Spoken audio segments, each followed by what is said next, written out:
शिव पुराण महात्म्य। चौथा अध्याय। चंचुला की शिव कथा सुनने में रुचि और शिवलोकगमन।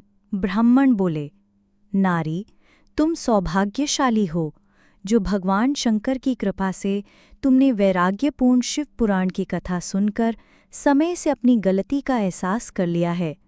तुम डरो मत और भगवान शिव की शरण में जाओ। उनकी परम कृपा से तुम्हारे सभी पाप नष्ट हो जाएंगे।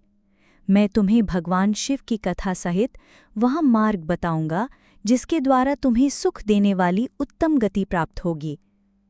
शिव कथा सुनने से तुम्हारी बुद्धि शुद्ध हो गई है और तुम्हें प्रायश्चित हुआ है तथा मन में वैराग्य उत्पन्न हुआ है। प्रायश्चित ही पाप करने वाले पापियों के लिए सबसे बड़ा प्रायश्चित है। प्रायश्चित ही पापों का शोधक है, इससे ही पापों की शुद्धि होती है। संपुष्टों के अनुसार पापों की शुद्धि के लिए प्रायश्चित से ही संभव होता है। जो मनुष्य अपने कुकर्म के लिए प्रायश्चित नहीं करता वह उत्तम गति प्राप्त नहीं करता, परंतु जिसे अपने कुकृत्य पर हार्दिक प्रायश्चित होता है वह अवश्य उत्तम गति का भागीदार होता है, इसमें कोई शक नहीं है। शिव पुराण की कथा सुनने से चित्त की शुद्धि एवं मन निर्मल हो जाता है। शुद्ध चित्त में ही भगवान शिव व पार्वती का वास होता है। वह शुद्धतात्मा पुरुष सदा शिव के पद को प्राप्त होता है। इस कथा का श्रवण सभी मनुष्यों के लिए कल्याणकारी है, अतः इसकी आराधना व सेवा करनी चाहिए। यह कथा भवबंधन रूपी रोग का नाश करने वाली है। भगवान शिव की कथा सुनकर हृदय में उसका मनन करना चाहिए, इससे चित्त की शुद्धि होती है। चित्त शुद्ध होने से ज्ञान और वैराग्य के साथ महेश्वर की भक्ति सहज ही प्राप्त होती है तथा उनके अनुग्रह से सद्गति प्राप्त होती है। जो मनुष्य माया के प्रति आसक्त है वह इस संसार बंधन से मुक्त नहीं हो पाता। हे ब्राह्मण पत्नी, तुम अन्य विषयों से अपने मन को हटाकर भगवान शंकर की इस परम पावन कथा को सुनो। इससे तुम्हारे चित्त की शुद्धि होगी और तुम्हें मोक्ष की प्राप्ति होगी। जो मनुष्य निर्मल हृदय से भगवान शिव के चरणों का चिंतन करता है उसकी एक ही जन्म में मुक्ति हो जाती है। सूत जी कहते हैं, शौनक, यह कहकर वे ब्राह्मण चुप हो गए। उनका हृदय करुणा से भर गया, वे ध्यान में मग्न हो गए। ब्राह्मण का उच्च उपदेश सुनकर चंचुला के नेत्रों में आनंद के आंसू छलक आए।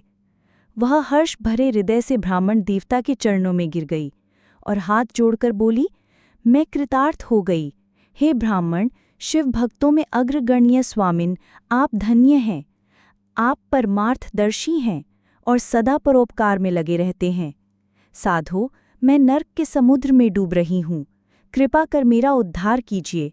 जिस पौराणिक व अमृत के समान सुंदर शिव पुराण कथा की बात आपने कही है उसे सुनकर ही मेरे मन में वैराग्य उत्पन्न हुआ है। उस अमृतमयी शिव पुराण कथा को सुनने के लिए मेरे मन में बड़ी इच्छा हो रही है। कृपया आप मुझे उसे सुनाइए। सूत जी कहते हैं, शिव पुराण की कथा सुनने की इच्छा मन में लिए चंचुला उन ब्राह्मण देवता की सेवा में रहने लगी। उस गोकर्ण नामक महाक्षेत्र में उन ब्राह्मण देवता के मुख से चंचुला ने शिव पुराण की भक्ति, ज्ञान और वैराग्य बढ़ाने वाली और मुक्ति देने वाली परम उत्तम कथा सुनकर कृतार्थ हो गई। उसका चित्त शुद्ध हो गया।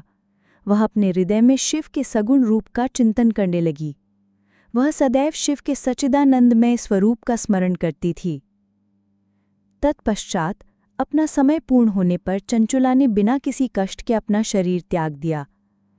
उसे लेने के लिए एक दिव्य विमान वहां पहुंचा। यह विमान शोभा साधनों से सजा एवं शिवगणों से सुशोभित था। चंचुला विमान से शिवपुरी पहुंची। उसके सारे पाप धुल गए। वह देवांगना हो गई।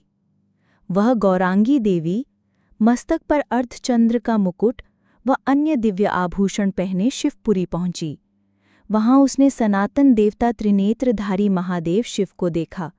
सभी देवता उनकी सेवा में भक्तिभाव से उपस्थित थे।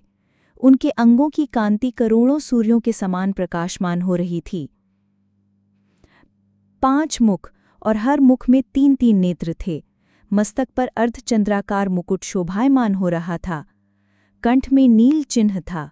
उनके साथ में देवी गौरी विराजमान थीं, जो तेजोमय पुंज के समान प्रकाशमान हो रही थी। महादेव जी की कांति कपूर के समान गौर थी। उनके शरीर पर श्वेत वस्त्र थे तथा शरीर श्वेत भस्म से युक्त था। इस प्रकार भगवान शिव के परम उज्ज्वल रूप के दर्शन कर चंचुला बहुत तृप्त हो गई। उसने भगवान को बारंबार प्रणाम किया और हाथ जोड़कर प्रेम, आनंद और संतोष से युक्त होकर विनीत भाव से खड़ी हो गई। उसके नेत्रों से आनंद के आंसू की धारा बहने लगी। भगवान शिव और भगवती गौरी उमा ने करुणा के साथ सौम्य दृष्टि से देखकर चंचुला को अपने पास बुलाया। गौरी उमा ने उसे प्रेम पूर्वक अपनी सखी बना लिया। चंचुला सुखपूर्वक भगवान शिव के धाम में उमा देवी की सखी के रूप में निवास करने लगी। धन्यवाद। ऐसे ही भक्ति से जुड़े वीडियो के लिए चैनल को ज़रूर सब्सक्राइब करें।